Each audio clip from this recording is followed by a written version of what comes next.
दोस्तों, किसी ने सही कहा है कि आवाज ऊंची हो तो कुछ लोग सुनते हैं, लेकिन अगर बात ऊंची हो तो बहुत सारे लोग सुनते हैं। नमस्कार दोस्तों, आर1 लेजेंड में आपका स्वागत है, का दिल से स्वागत है। एक छोटी सी कहानी। ये कहानी एक लड़के की 24 साल का लड़का जो सेठ के यहाँ पर नौकरी करता था। उसके माँ बाप इस दुनिया में नहीं थे। जिंदगी बड़ी परेशानी में चल रही थी। वो जाता था, रोजाना पैसे कमा करके घर आता था, खाना बनाता था, खाता था, सो जाता था। एक दिन उसने देखा कि एक बूढ़ा फकीर अपनी पीठ पर 3 ठेले लेके एक शहर से दूसरे शहर की ओर जा रहा था। वह काफी बूढ़े भी थे और काफी देर से वह यूं ही सफर कर रहे थे, और आखिरकार कुछ दूर और सफर करने के बाद वह चलते चलते थक कर एक पेड़ के नीचे बैठ गए। तभी उनकी नजर एक नौजवान युवक पर पड़ी जो उसी रास्ते से जा रहा था, और वह भी उसी दिशा में जा रहा था जिस दिशा में उन बूढ़े फकीर को जाना था। तभी वह लड़का उन बूढ़े फकीर के पास से होकर गुजरा। इस पर वह फकीर उस लड़के से कहते हैं, सुनो बेटा, क्या तुम मेरी थोड़ी सी मदद कर सकते हो? ये ठेला बहुत भारी है और मैं बूढ़ा हो चुका हूँ। मैं ज्यादा समय तक इनका बोझ नहीं उठा सकता और मैं बहुत थक भी चुका हूँ। तो क्यों ना तुम मेरे एक ठेले को ले लो और मुझे उस दूसरे गांव तक पहुंचा दो। इसके बदले में मैं तुम्हें 3 स्वर्ण मुद्राएं दूंगा। वह लड़का उन फकीर की सारी बातें सुनता है और उन फकीर से कहता है, कोई बात नहीं बाबा, मैं आपकी मदद करने के लिए तैयार हूं। कहिए आपको कहां जाना है? ऐसा कहकर उस लड़के ने उन फकीर का एक ठेला उठा लिया और अपने कंधे पर ले लिया। तभी उस जवान लड़के को यह एहसास हुआ कि यह ठेला तो सचमुच बहुत भारी है। वह लड़का और फकीर दोनों रास्ते में आगे की ओर बढ़ चले। कुछ दूर आगे चलने के बाद देखते ही देखते वह गांव खत्म होने लगा और अब एक सुनसान रास्ता आगे की ओर जा रहा था। वे दोनों अपने मार्ग में मस्त होकर आगे की ओर बढ़ रहे थे। जब भीड़ से पूरी तरह से अलग हो गए तो वह लड़का उन फकीर से कहता है, बाबा, इस ठेले में आखिर ऐसा क्या रखा है जो ये ठेला इतनी वजन है? इस पर वह फकीर आदमी उस लड़के को जवाब देते हुए कहते हैं, कुछ नहीं बेटा, बस इसमें तांबे के कुछ सिक्के भरे हुए हैं, इसी कारण ये ठेले में बहुत वजन है। उन फकीर की यह बात सुनकर वह लड़का मन ही मन सोचने लगा, लगता है ये बाबा जरूर कोई व्यापारी है, तभी तो इतने सारे तांबे के सिक्के लेकर चल रहे हैं। और फिर तभी उसके मन में एक ख्याल आया कि मुझे क्या करना है। मुझे तो खाली यह ठेला दूसरे गांव तक पहुंचा है, बस इतना ही। जैसे ही उसके मन में यह ख्याल आया, उसने तांबे के सिक्कों का वह ख्याल मन से निकाल दिया और अपनी धुन में मस्त होकर वह आगे की ओर चलने लगा। चलते चलते कुछ और समय बीता और वे दोनों एक नदी के किनारे जा पहुंचे। वह लड़का हट्टा कट्टा था और काफी चुस्त और तंदुरुस्त भी था, इसलिए वह बिना सोचे समझे उस नदी में उतर जाता है। किंतु वह फकीर अब भी किनारे पर ही खड़े थे। इस पर वह लड़का उन फकीर से कहता है, क्या हुआ बाबा, चलिए आइए, हमें यह नदी पार करनी होगी, तभी तो हम उस गांव तक पहुंच पाएंगे। इस पर वह फकीर उस लड़के से कहते हैं, मैं जानता हूं बेटा कि हमें यह नदी पार करनी ही होगी, लेकिन जैसा कि तुम जानते हो मैं अब बूढ़ा हो चुका हूं और 2-2 ठेले लेकर मैं यह नदी पार नहीं कर सकता। कहीं मेरा पांव फिसल गया तो क्या होगा? क्या तुम मेरी एक और गठरी ले सकते हो? मैं तुम्हें इसके बदले भी 3 स्वर्ण मुद्राएं दूंगा। इस पर वह लड़का मुस्कुराते हुए उन फकीर से कहता है, बाबा, आप मुझे शर्मिंदा कर रहे हैं। यदि आप मुझे स्वर्ण मुद्राएं ना भी दें तो भी मैं आपका कार्य अवश्य करूंगा। मैं आपको उस दूसरे गांव तक जरूर पहुंचाऊंगा। इस पर वो फकीर मुस्कुराते हुए उस लड़के से कहते हैं, बेटा, तुम तो बड़े ही भले इंसान लगते हो। इतना कहकर उन्होंने वह दूसरी गठरी भी उस लड़के को थमा दी। उस लड़के ने जब वह दूसरी गठरी अपने कंधे पर रखी तो वह गठरी भी उसे बहुत ज्यादा भारी लगी, लेकिन उसने वहां पर कुछ नहीं कहा। जैसे तैसे उन दोनों ने नदी पार की। नदी पार करने के बाद बातों बातों में ही उस लड़के ने उन फकीर से कहा, बाबा, आखिर इस दूसरी गठरी में क्या है? ये गठरी भी बहुत वजन है। इस पर वह फकीर उस लड़के को जवाब देते हुए कहते हैं, बेटा, इसमें चांदी के सिक्के हैं, इसी कारण यह गठरी भी बहुत वजन है। उन फकीर की यह सारी बातें सुनकर अब उस लड़के का दिमाग तेजी से काम करने लगा था। वह यह सोच रहा था कि एक ठेले में तांबे के सिक्के हैं और दूसरी में चांदी के। ऐसा प्रतीत होता है मानो यह फकीर बाबा कहीं दूर से आ रहे हैं और उन्होंने अपनी सारी जमीन जायदाद बेचकर ये सारे सिक्के इकट्ठे किए हैं, तभी तो वह इतना धन लेकर चल रहे हैं। लेकिन वह लड़का उन फकीर से कुछ नहीं कहता और वे दोनों चुपचाप मार्ग में आगे की ओर बढ़ते चले जाते हैं। कुछ दूर आगे बढ़ने के बाद एक बार फिर एक सुनसान राह आती है। उस सुनसान रास्ते को देखते ही उस लड़के के मन में तरह तरह के विचार उत्पन्न होने लगे।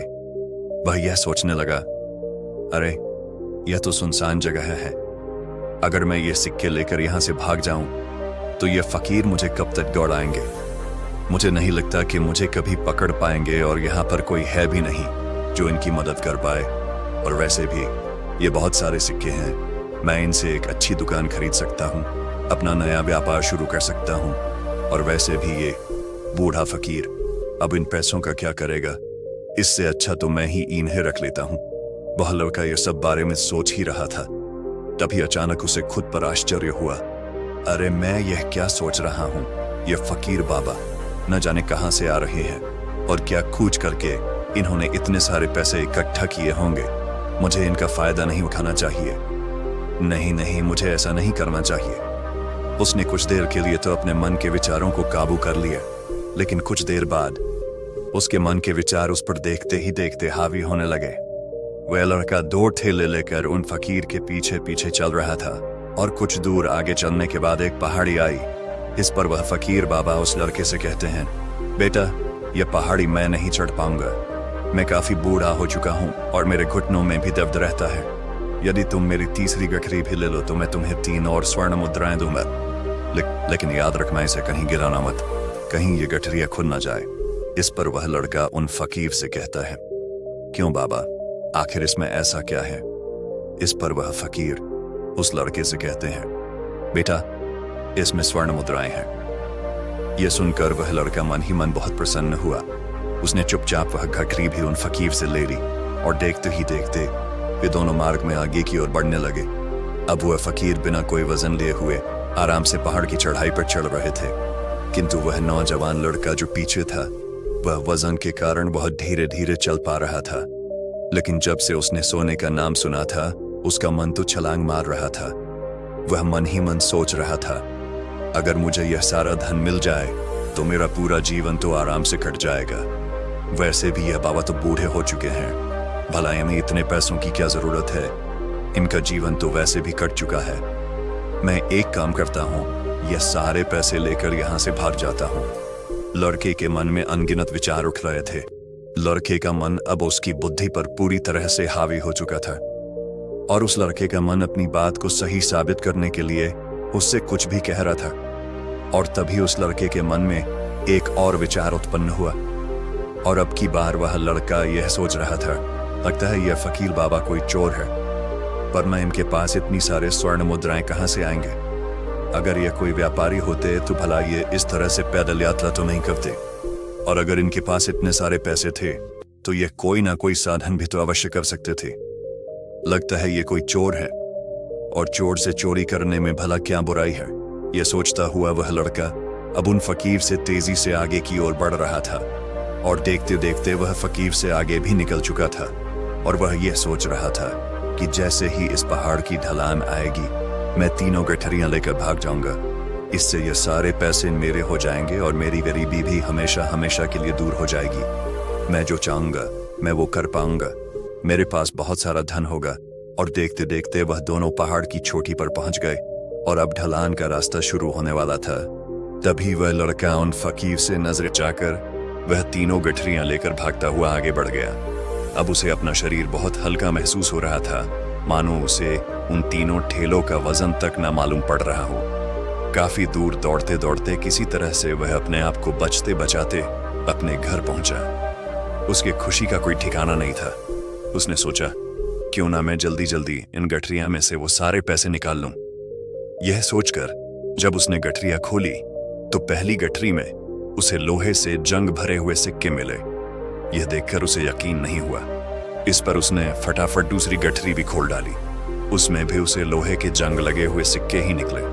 यह सब देखकर वह लड़का बड़ा हैरान था। आखिर यह सब क्या हो रहा है? उन फकीर ने तो मुझसे और ही कुछ कहा था। अब उसने वह सोने वाली गठरी खोली और उसमें भी लोहे के जंग लगे हुए सिक्के ही निकले। यह देखकर वो लड़का बड़ा क्रोधित हुआ। उसने सोचा, उन फकीर ने मुझसे झूठ क्यों कहा? उन्होंने मुझसे ऐसा क्यों कहा कि एक में तांबे के सिक्के हैं, एक में चांदी के और तीसरे में स्वर्ण मुद्राएं हैं। वह यह सब सोच ही रहा था कि तभी उसकी नजर उस थैले में पड़े एक पत्र पर पड़ी।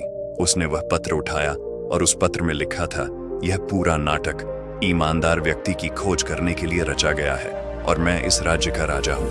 मेरी कोई संतान नहीं और इसीलिए मैंने यह षड्यंत्र रचा है ताकि मैं अपने राज्य में किसी एक ऐसे ईमानदार व्यक्ति की खोज कर सकूं जो मेरे बाद इस राज्य का राजा बन सके और इस राज्य भार को संभाल सके। और इस राज्य का भार वही संभाल सकता है जो पूरी तरह से ईमानदार हो, जिसके मन में किसी प्रकार का कोई लालच ना हो। इतना पढ़ते ही वह लड़का जोर जोर से चिल्लाने लगा। वह सर पकड़कर बैठ गया। वो यह जानता था कि यदि वह अपने मन के विचारों पर काबू कर लेता तो उसका जीवन संवर सकता है, लेकिन वह अपने मन के विचारों पर काबू नहीं कर पाया। दोस्तों, महात्मा बुद्ध कहते हैं कि मन ही सब कुछ है। आप जो सोचते हैं वही बनते हैं। इसलिए आपका सबसे बड़ा दुश्मन भी आपको उतना नुकसान नहीं पहुंचा सकता जितना कि आपके मन के यह अनियंत्रित विचार पहुंचा सकते हैं। महात्मा बुद्ध कहते हैं, अपने भीतर ध्यान से देखो। हमारे भीतर जो विचार चल रहे हैं वही विचार शब्द बनते हैं और शब्द कर्म के रूप में प्रकट होते हैं। बार बार दोहराने पर कर्म बर्ताव में बदलता है और धीरे धीरे समय के साथ बर्ताव चरित्र में परिवर्तित हो जाता है और यही चरित्र हमारे भाग्य का निर्माण भी करता है। इसलिए हमें हमेशा अपने विचारों के प्रति सजग होना बहुत आवश्यक है। हमें जागरूक होना बहुत आवश्यक है। हमें यह जानना जरूरी है कि हमारे मन में किस प्रकार के विचार आ रहे हैं। आगे महात्मा बुद्ध कहते हैं कि कमजोरी हमेशा छोटे विचार से शुरू होती है। यह एक बीज के रूप में होती है और यदि इस बीज को नष्ट न किया जाए तो यह छोटा सा विचार बहुत जल्द ही एक विशाल वृक्ष का रूप ले लेता है और हमारी बुद्धि की सोचने और समझने की क्षमता को पूरी तरह से नष्ट कर देता है। जिस प्रकार आपने इस कहानी में देखा किस प्रकार उस जवान लड़के का मन उस पर हावी हो चुका था और उसकी सही और गलत सोचने की क्षमता पूरी तरह से नष्ट हो चुकी थी, जिस कारण वह यह समझ नहीं पाया कि उसे क्या करना चाहिए और उसके लालच ने उसके भीतर इतनी ऊर्जा भर दी कि वह तीनों ठेले उठाकर इतनी तेजी से वहां से भागता आगे भी बढ़ गया। इसीलिए जब आपके मन में पहली बार कोई गलत विचार उत्पन्न हो तभी उसे जड़ से उखाड़ देना चाहिए, अन्यथा वह विशाल वृक्ष का रूप लेगा और आपको किसी न किसी गलत राह पर वह ढकेल ही देगा। आप चाहकर भी उसे रोक नहीं पाएंगे। लेकिन अब आपके मन में यह प्रश्न उठ रहा होगा कि हम भला अपने मन के विचारों को कैसे नियंत्रित करें। हमारा मन तो इतना चंचल है, वह इतना शक्तिशाली है कि वह हम पर हावी हो ही जाता है। हम चाहकर भी उस पर नियंत्रण नहीं कर पाते। इसका जवाब में महात्मा बुद्ध हमें दो बातें समझाते हैं। पहली बात, सही इरादा विकसित करो। कई बार आपने देखा होगा कि आपके मन में कुछ और होता है किंतु आप कहते कुछ और है, क्योंकि आपके मन के भीतर जो कुछ बसा है वही आपके मुख से बाहर भी निकल रहा है। लेकिन जब हमसे वह गलती हो जाती है तो उसके बाद हमारा मस्तिष्क अच्छी तरह से काम करना शुरू कर देता है। हमारे सोचने और समझने की क्षमता एक बार फिर से जागृत हो जाती है और ऐसी अवस्था में हमें यह एहसास होता है कि हमसे गलती हो गई है और फिर हमारा मन दुखी हो जाता है। हमारा मन अफसोस से भर जाता है और इस भारीपन और दुख से बचने के लिए महात्मा बुद्ध हमें सही इरादा विकसित करने के लिए कहते हैं। इसके लिए जब भी आप कोई कार्य करने जा रहे हो तो सबसे पहले आपको यह खुद से पूछना चाहिए कि जो कुछ भी मैं करने जा रहा हूँ इसके पीछे मेरा इरादा क्या है। क्या मैं दूसरों को दुख पहुंचाना चाहता हूँ या दूसरों को नीचा दिखाने जा रहा हूँ या मुझे खुद को ऊपर उठाना है। खुद से सवाल कीजिए, खुद को जागृत कीजिए। जब आप इरादों के प्रति सचेत होने लगेंगे, जब आप विचारों के प्रति सजग होने लगेंगे, तभी आपके भीतर सकारात्मक ऊर्जा का प्रवाह होगा। तभी आप सकारात्मक इरादों से जुड़ने लगेंगे और आपके मन के भीतर बसी हुई वह नकारात्मक ऊर्जा और नकारात्मक इरादे दिन ब दिन कम होने लगेंगे। परंतु याद रहे, आपको यह हर रोज करना होगा और आपको यह हमेशा ध्यान रखना होगा कि आपको केवल अच्छा सोचना है। आपके इरादे हमेशा अच्छे होने चाहिए, तभी आप दुख और तकलीफों से बच सकते हैं। अन्यथा आप इसी तरह से दुख और तकलीफों में घिरे ही रहेंगे और आप कभी इससे निकल नहीं पाएंगे। दूसरी बात, मन के प्रति सजगता विकसित करो। जिससे आपका मन देखते देखते शांत होगा और आपके मन के भीतर बसी हुई वह नकारात्मक ऊर्जा, नकारात्मक विचार खत्म होने लगेंगे और आप शांति की ओर आगे बढ़ेंगे। और आपको इसके लिए बस इतना ही करना है कि इस पल में जो कुछ भी हो रहा है, आपकी आंखों के सामने आपके भीतर जो कुछ भी जैसा भी चल रहा है, बस उसे देखते रहना है। अपने मन के अच्छे बुरे विचार, अपनी भावनाएं और अपनी यादों पर बिना प्रतिक्रिया दिए उन्हें केवल देखते रहना है, जिससे आपके मन के सारे विचार देखते ही देखते खत्म होने लगेंगे। आपका मन खाली होने लगेगा और आप नकारात्मक विचारों से न सोच से बच सकते हैं और आप इन दुख और तकलीफों से भी दूर रह सकते हैं। इसीलिए महात्मा बुद्ध कहते हैं, जो स्वयं को देखता है वही सबसे बड़ा तपस्वी है। अर्थात जो अपने मन में चल रहे उन विचारों को बिना प्रतिक्रिया दिए हुए केवल देखता है और उन पर कोई भी प्रतिक्रिया नहीं करता, बस उन्हें देखता और समझता है, वास्तविकता में वही मन पर नियंत्रण भी कर सकता है और वही अपना जीवन सुखी और खुशहाली तौर पर जी सकता है। इसलिए यदि आप भी अपने जीवन को सुखी और खुशहाल बनाना चाहते हैं तो आपको सबसे पहले अपने मन पर नियंत्रण साधना ही होगा, अपने मन को खाली करना ही होगा, अपने मन के विचारों के प्रति आपको सजग होना ही होगा। दोस्तों, उम्मीद है कि आपने आज की इस वीडियो से जरूर कुछ ना कुछ सीखा होगा। तो इस वीडियो को लाइक और अपने दोस्तों के साथ शेयर भी जरूर कीजिएगा और हमें ऐसे ही सपोर्ट करने के लिए चैनल को सब्सक्राइब और घंटी बटन को जरूर दबा दीजिएगा। चलिए मिलते हैं फिर अगली वीडियो में, तब तक के लिए अपना ख्याल रखें। धन्यवाद और नमो बुद्धाय।